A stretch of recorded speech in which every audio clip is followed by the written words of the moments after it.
UP के deputy CM Keshav Prasad Maurya सिर्फ राजनीति में सक्रिय नहीं है, वो एक बड़े बिजनेसमैन भी है। लेकिन 10 सालों में उन्होंने आधी फर्म अपनी पत्नी के नाम पर ट्रांसफर कर दी। सिर्फ 2 फर्मों में खुद को डायरेक्टर दिखाया है। ये जानकारी 2012 में दाखिल शपथ पत्र और विधानसभा चुनाव 2022 के नामांकन में दिए गए हलफनामे की तुलना करने पर सामने आए हैं। हालांकि उनकी कमाई पिछले 1 दशक में 6 गुना तक बढ़ गई है। वहीं उनकी पत्नी राजकुमारी की कमाई में 9 गुना का इजाफा हुआ है। 2022 में केशव का हस्तक्षेप सिर्फ 2 फर्मों में रह गया। 2012 में दाखिल आयकर रिटर्न में उनकी कमाई 6,15,000 रुपए थी। 2022 में उनका आयकर रिटर्न 36,74,000 रुपए दिखाया गया है। 10 साल में उनकी आय 6 गुना बढ़ी है। उन्होंने 2012 में पत्नी की आय 1,85,000 दिखाई थी, ये भी बढ़कर 19 लाख सालाना हो गई है। ये भी करीब 9 गुना तक बढ़ गई है।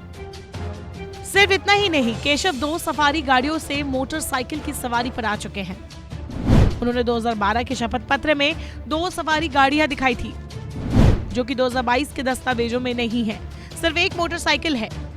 डिप्टी सीएम ने 2012 के दाखिल शपथ पत्र में 2 ट्रक, 2 सफारी गाड़ी, 1 टैंकर, 1 टाटा मैजिक दिखाई है, जबकि 2022 के शपथ पत्र में उन्होंने दिखाया कि 2 tanker, 1 mini tanker, Mahindra Bolero pickup और ग्लैमर मोटरसाइकिल उनके पास है।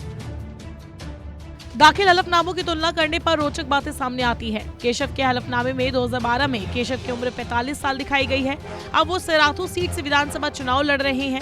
नामांकन के लिए उन्होंने हलफनामा दाखिल किया, जिसमें उनकी उम्र 53 साल दिखाई गई। सीधे शब्दों में 10 साल में उनकी उम्र 8 साल ही बढ़ी है।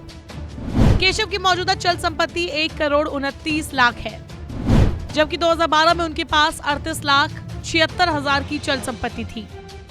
लेकिन अचल संपत्तियों में गिरावट आई है। 2012 में उन्होंने 11 करोड़ 11 लाख की अचल संपत्ति घोषित की थी, जो कि 10 साल में 5 करोड़ 16 लाख ही रह गई है। वही उनकी पत्नी के पास 18 करोड़ 93 लाख की चल संपत्तियां थी, ये भी अब कम होकर 1 करोड़ 73 लाख ही रह गई है।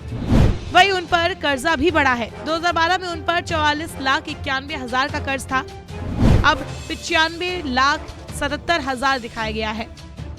मौर्य पर जिले में कुल 8 आपराधिक मुकदमे दर्ज है।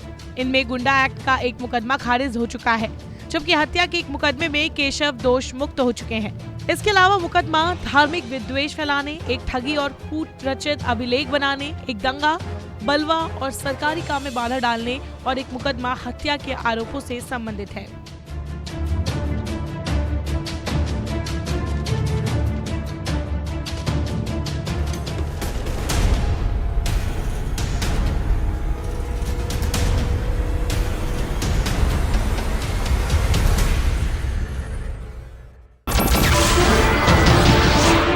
नमस्कार, मैं हूं मानक गुप्ता।